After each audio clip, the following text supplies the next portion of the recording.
Book Trailers for Readers presents Fat Kid Rules the World. Imagine this. You're given barely a month to learn how to play an instrument. Might not seem so hard, but what if I told you at the end of this month, you'll be playing this instrument live for a crowd of hundreds of people? Probably a bit more nervous now, right? Well, the main character of this book, Troy Billings, is faced with this exact situation. Troy Billings is overweight. More than that, actually. He's humongous. 6'1" and 296 pounds. This dominates every aspect of his personality and his character in this book. His size has made it hard for him to feel normal in society, and he has no true friends. His weight has caused him grief since he was 10, and he has reached a breaking point. He's about to commit suicide by jumping in front of the Manhattan subway. He's about to make the jump when a homeless man gets his attention. But this isn't just any homeless person.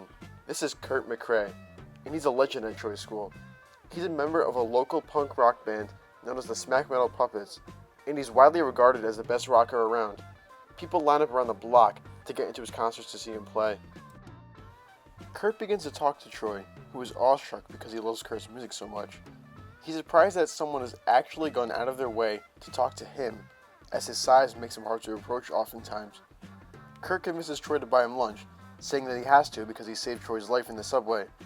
Troy is still amazed at the fact that the Kurt McRae is eating lunch with him. Kurt mentions that he needs a new drummer in his band, and Troy tells him that he'll be his man, not knowing about the mess he's about to get himself into.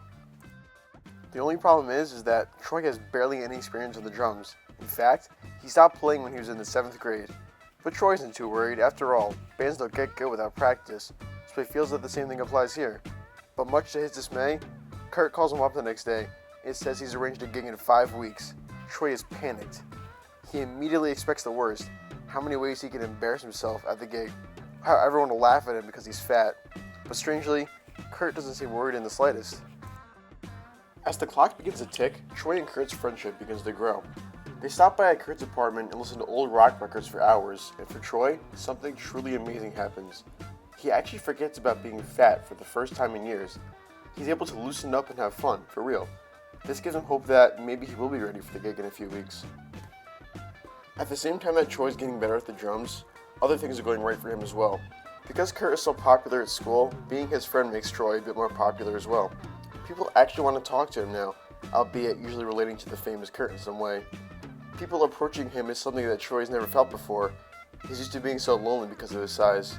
The night of the gig finally comes, and Troy's never been more nervous. He and Kurt have been practicing for weeks now. Kurt isn't that scared. He's been performing for years now. But it's a different story for Troy. He's used to being avoided, not being the center of attention for hundreds. What will happen? Will Troy embarrass himself once again? Or will he show his true punk rock self and be more than just a fat kid? Read Fat Kid Rules the World by K.L. Going to find out.